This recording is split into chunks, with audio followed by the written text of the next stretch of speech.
Assalamualaikum warahmatullahi wabarakatuh. Perkenalkan, nama saya Muhammad Al-Fahri, NIM 1915026013, dan anggota kelompok saya Afdal Diaul Khair dengan NIM 1915016128, dan Nabila Arniza Marjuki 1915016018. Kali ini saya akan mempraktekkan bagaimana caranya membuat paralel computing menggunakan VirtualBox sebagai persyaratan untuk memenuhi nilai UTS mata kuliah paralel computing. Yang kita perlukan untuk melakukan prakteknya yaitu yang pertama file ISO, ROC.OS, CD1, dan VirtualBox atau VMware. Baik, langsung saja kita buka VirtualBox-nya.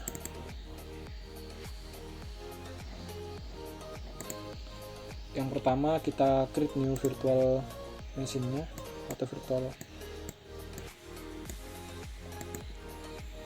Kita beri saja nama master node.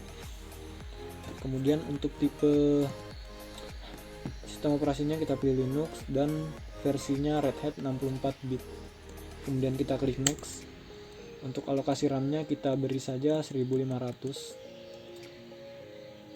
Ini sebenarnya menyesuaikan dengan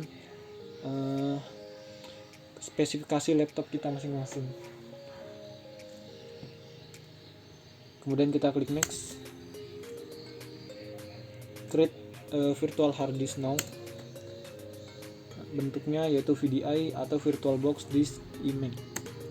Next, untuk alokasinya kita pilih dinamik, karena kalau kita pilih fixed dia akan mengalokasikan sesuai dengan yang kita masukkan nanti. Kalau dinamik ini dia menggunakan kapasitas sesuai dengan kebutuhannya saja. Kita next. Ini kita pakai 58 GB saja.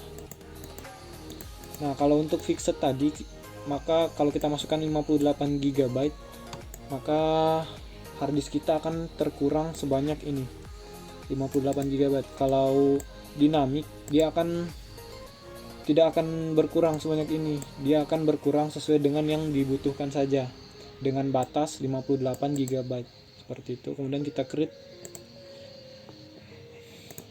kemudian kita buka setting. Pada bagian storage,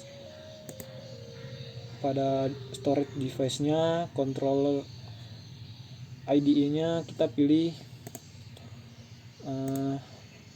file ISO dari ROC.OS 6.2-nya. Kemudian kita choose SATA-nya, kita pilih solid state drive.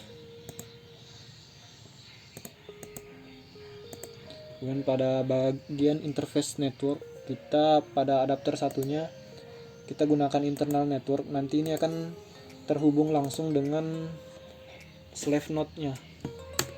Kita gunakan saja parallel network.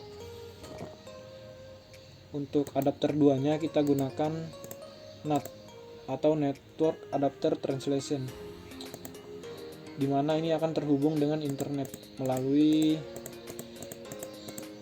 router. Dia akan terhubung ke internet. Selanjutnya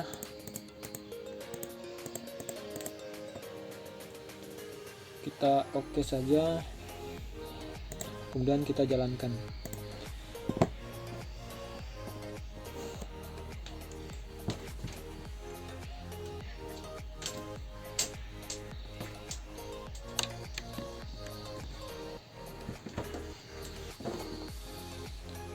Untuk memulai instalasinya kita ketikkan build.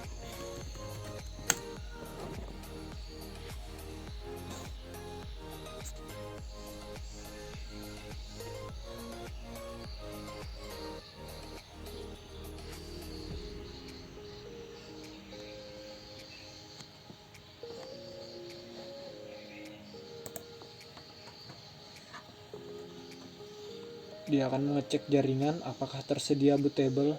Namun tidak tersedia, maka dia akan melanjutkan instalasi melalui file ISO-nya.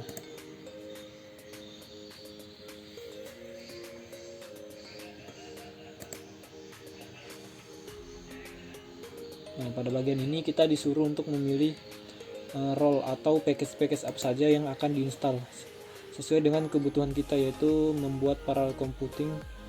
Yang kita butuhkan yaitu antara lain Bash, Ganglia, OS, kernel, dan web server. Kemudian kita submit saja.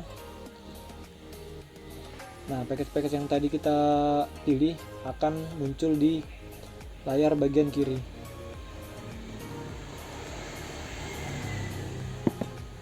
Pada bagian network base role ini sebenarnya tidak kita butuhkan karena kita menginstal package-nya melalui file ISO yang telah kita masukkan di awal tadi. Jadi ini sebenarnya kita hapus saja, tidak apa-apa. Kemudian kita next.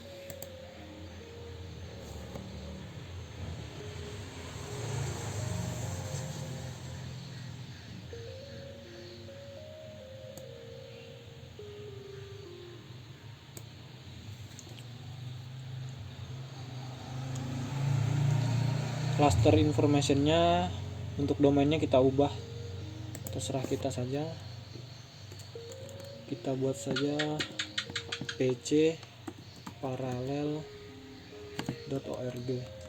apc ini merupakan singkatan dari High Performance Computing atau sebutan lain lah daripada parallel computing sendiri. Kemudian kita next. Kemudian kita atur pada bagian ETH1. ETH1 ini merupakan interface dari network 2 dan ETH0 interface dari adapter satunya. Kemudian kita atur, kita sesuaikan dengan IP dari access point kita atau router kita. Config. Nah, IP-nya itu menggunakan kelas C dengan subnet max 255.255.255.0 92.168.1. Kita gunakan IP yang belum dipakai. Kemudian subnetnya 0. Kemudian kita next. Untuk ETH1 nya ini sebenarnya custom dari kita maunya menggunakan IP kelas berapa saja bebas, tapi kita gunakan kelas C saja karena range IP yang kita perlukan tuh sedikit saja. 8.2.1.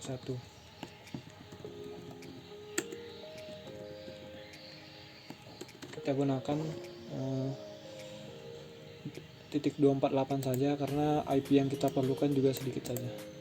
Kemudian next. Gateway-nya gateway dari access point.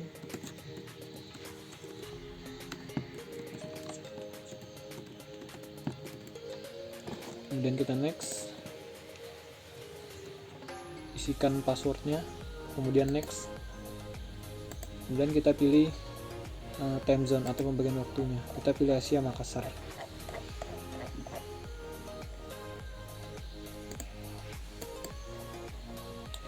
Auto partitioning agar dia membuat partisi sistemnya itu secara otomatis. Kemudian next.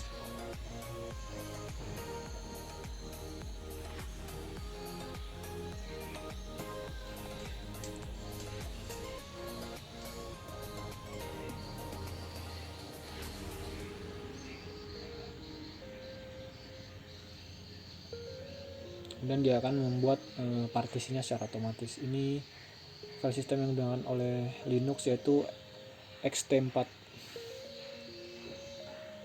Selanjutnya dia akan menginstal package-package yang telah kita pilih tadi.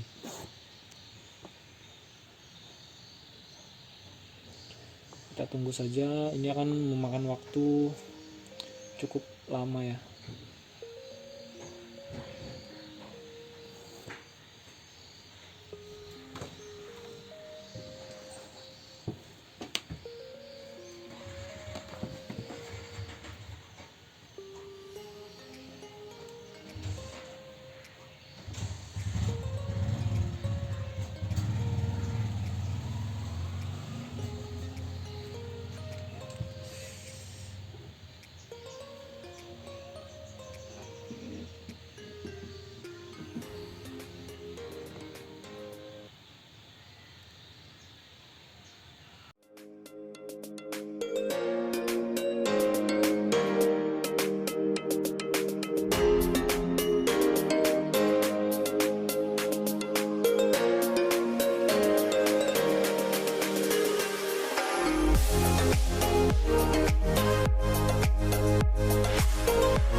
proses instalasinya sudah selesai, maka dia akan otomatis rebooting dan masuk ke sistem operasinya, yaitu ZenOS 6.6 atau RockOS 6.2.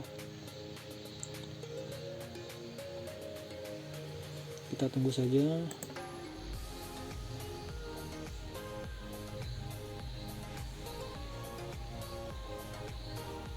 Nah, kemudian kita telah sampai di halaman utama dari atau halaman login dari ZenOS nya. Kemudian kita klik order. Untuk username-nya itu masih menggunakan username defaultnya atau root. Kemudian kita login dan passwordnya yang kita buat tadi yaitu 1.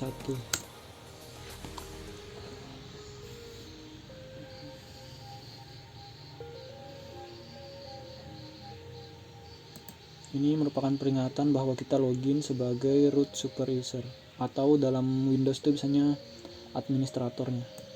Kita close saja, dan kemudian kita akan masuk ke interface, atau maksud saya layar desktop dari ZenOS.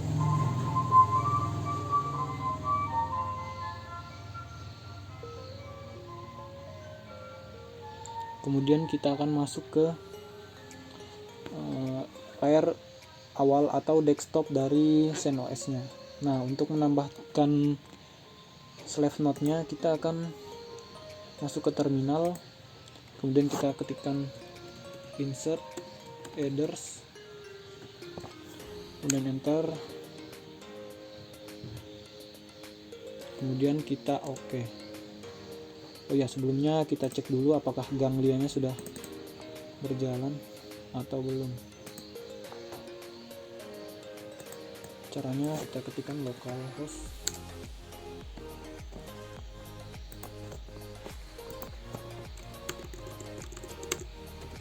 ganglia. Nah, dia sudah berhasil berjalan, namun untuk host app ini masih 1 dan CPU-nya masih 1. Karena kita belum memiliki komputer atau slave node-nya, komputer node-nya untuk sebagai parallel computing-nya nanti. Kita close saja dulu. Kemudian untuk membuat slave node-nya, kita membuat virtual baru dengan nama slave node 00. Kita alokasikan RAM sebesar 512 MB saja. Kemudian kita klik next. Nah, ini caranya sama seperti tadi. Encrypt.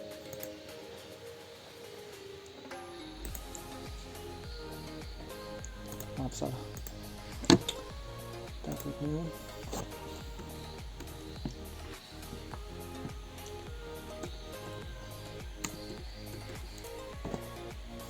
Ini kita ubah jadi Linux. Untuk versinya sama, Red Hat 64 bit. Dan next 12. Untuk alokasi RAM-nya tidak perlu besar-besar karena kita menjalankan banyak virtual, jadi kemungkinan itu akan sangat membebani komputer kita. Kemudian create. Kemudian kita masuk ke setting, masuk ke storage, kemudian kita masukkan file ISO dari RockOS nya, solid state drive. Nah, ini internal networknya kita samakan seperti yang tadi supaya dia terhubung melalui internal network ini dengan master node nya. Setelah itu kita masuk ke interface sistemnya. Nah, kemudian kita pada bagian boot order ini, boot order melalui network ini kita hidupkan, kita centang, kemudian kita naikkan ke atas. Setelah itu Setelah mengecek semuanya sudah sesuai, kemudian kita klik OK. Untuk slave node-nya ini sendiri kita tidak perlu mengaktifkan Ethernet 2-nya.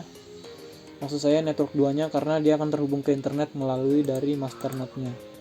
Kemudian kita start.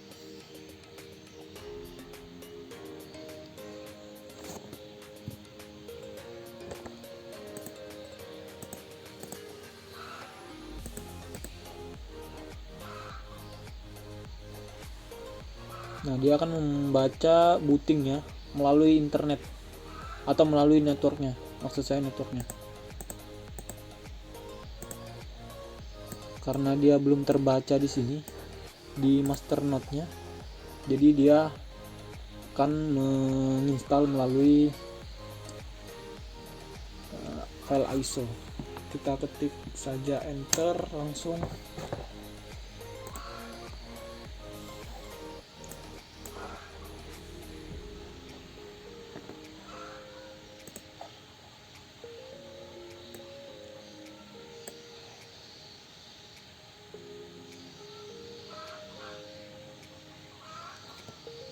Nah, dia akan mencari konfigurasi dari ETH0. ETH0 itu yang terhubung ke masternya tadi. Kita tunggu saja. Tanda dari dia terhubung itu akan muncul nama dari node-nya di sini. MAC address dari slave node.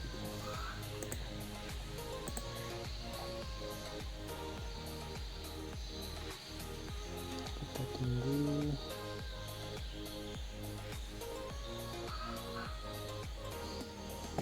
Nah, dia telah tertambahkan di sini.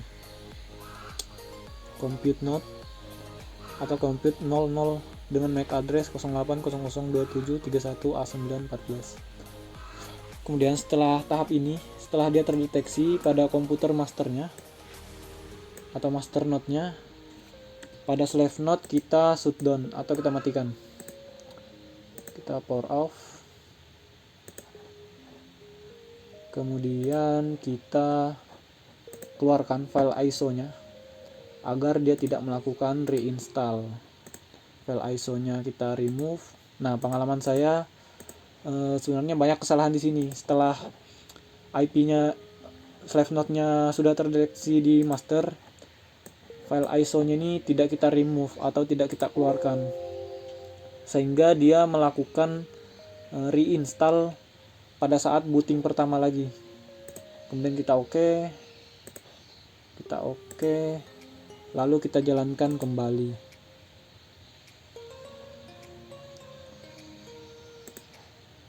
Karena dia sudah mendapatkan IP dari masternya, dia akan melakukan install melalui bootable network dengan IP ini, dengan range IP yang telah kita buat tadi.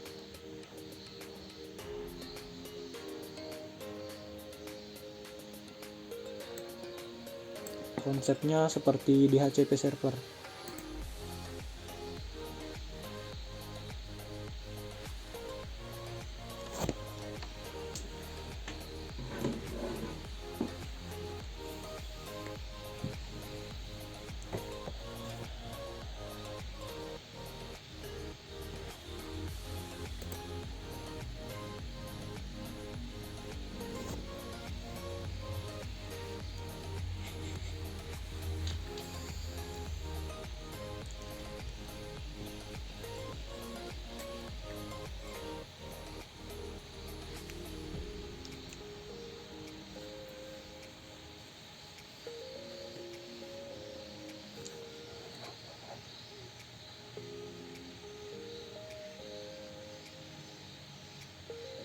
Sebenarnya parallel computing ini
pada proses ini kita tunggu saja.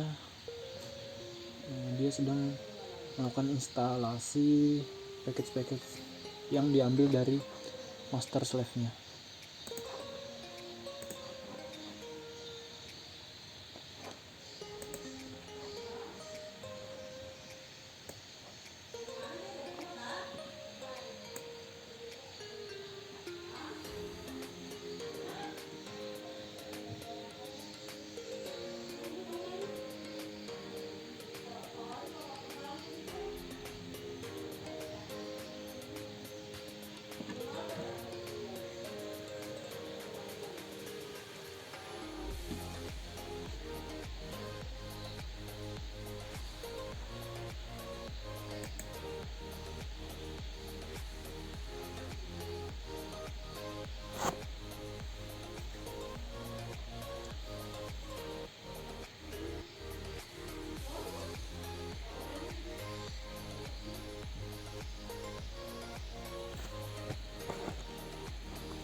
Kemudian dia akan rebooting setelah installnya.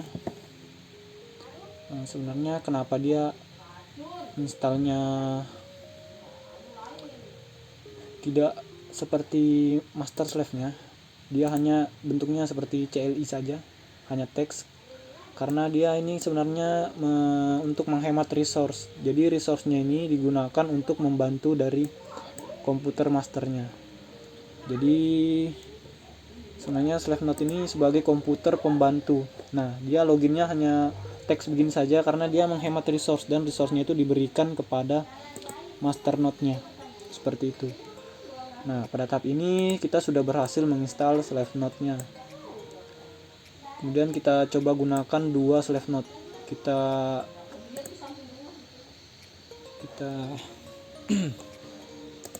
cek dulu di ganglianya apakah sudah terdeteksi slave node-nya atau belum. Kita ketikkan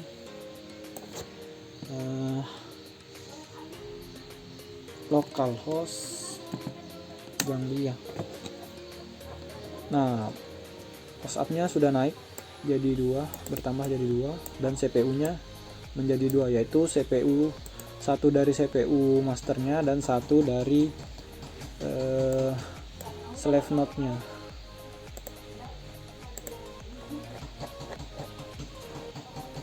Nah, di sini juga sudah muncul grafik dari resource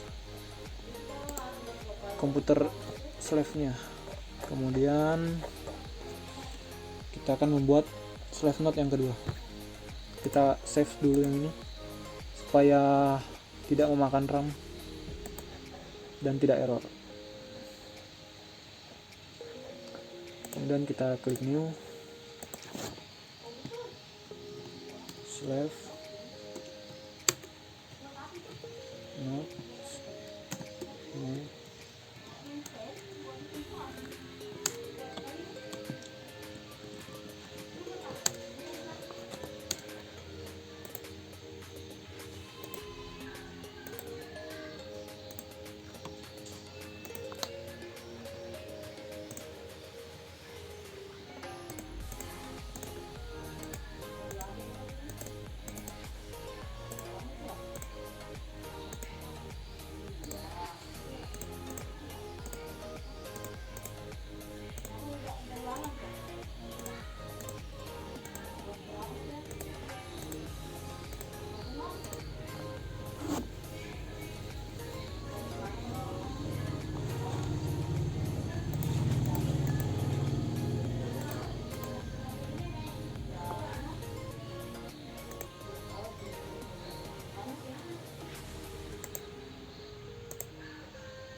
Untuk proses instalasinya sama dengan instalasi dari SleafNode 00.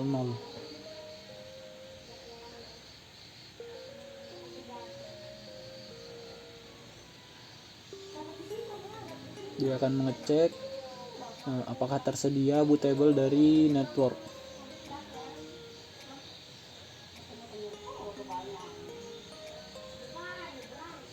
Dia akan berusaha menghubungkan dengan master node-nya.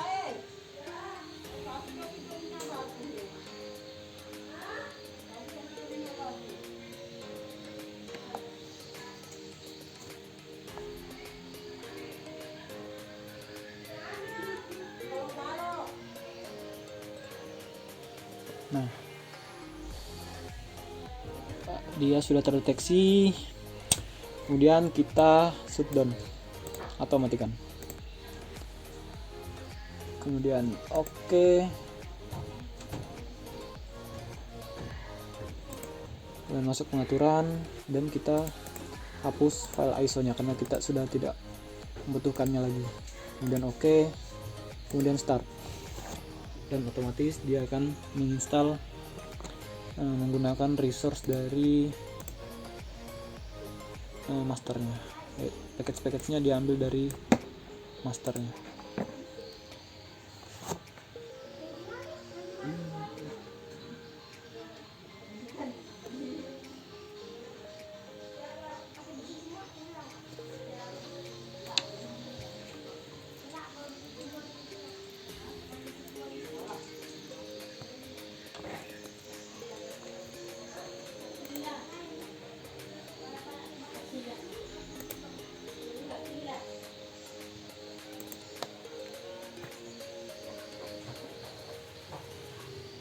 Nah, di sini kita lihat compute 00-nya atau SleafNode 00-nya itu merah. Kenapa dia merah? Karena posisinya dia komputernya sedang dimatikan tadi.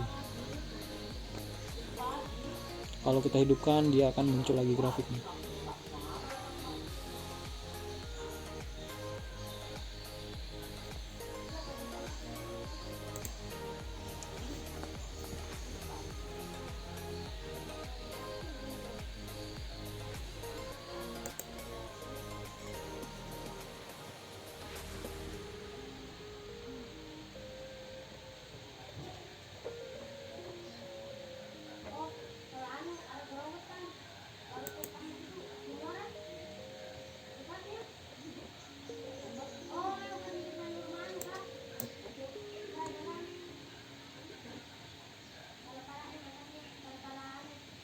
Kita lihat CPU-nya naik turunnya sebenarnya karena dia melakukan perhitungan atau melakukan operasi ke SleafNode-nya.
proses instalasinya selesai, kemudian dia akan booting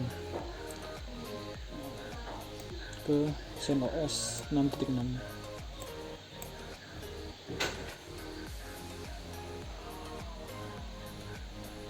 Nah, pada tahap ini kita sudah berhasil menginstal. Baik, karena tadi laptop saya nge-crash, jadi saya restart dulu karena alokasi RAM-nya saya buat terlalu banyak, jadi saya kurangi. Untuk master node-nya saya buat jadi 512 MB juga. Nah, di sini kita coba menjalankan semua node-nya.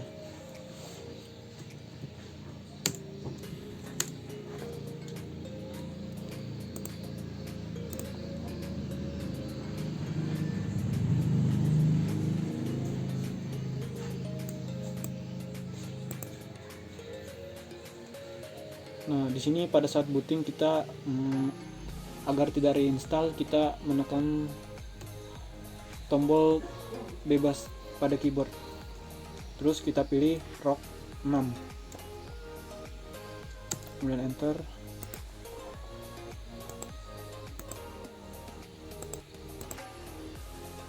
Kemudian dia akan booting. Begitu pula slave node-nya yang 01.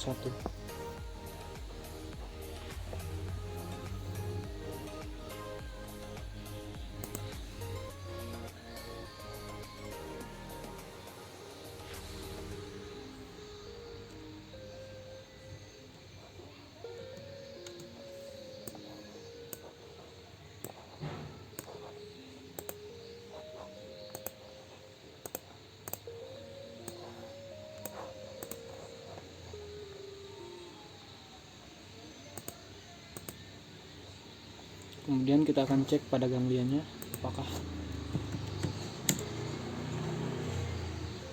terbaca klasternya.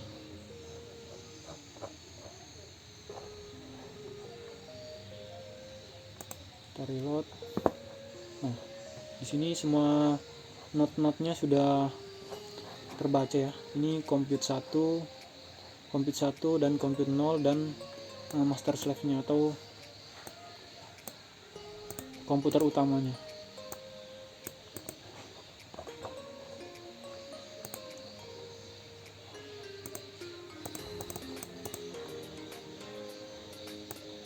Nah, di sini juga saya terbaca host up-nya atau komputer yang menyala yaitu 3. Kalau node-nya salah satu ada yang mati, maka host down-nya akan bertambah 1. Ini host down, ini komputer yang mati. CPU-nya sudah berubah menjadi 3.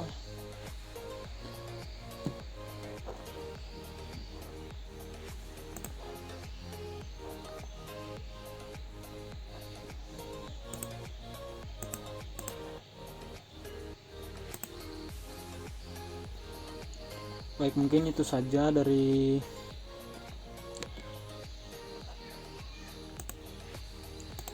kelompok kami.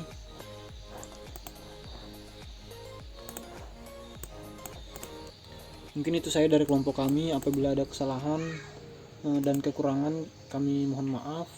Saya tutup. Assalamualaikum warahmatullahi wabarakatuh.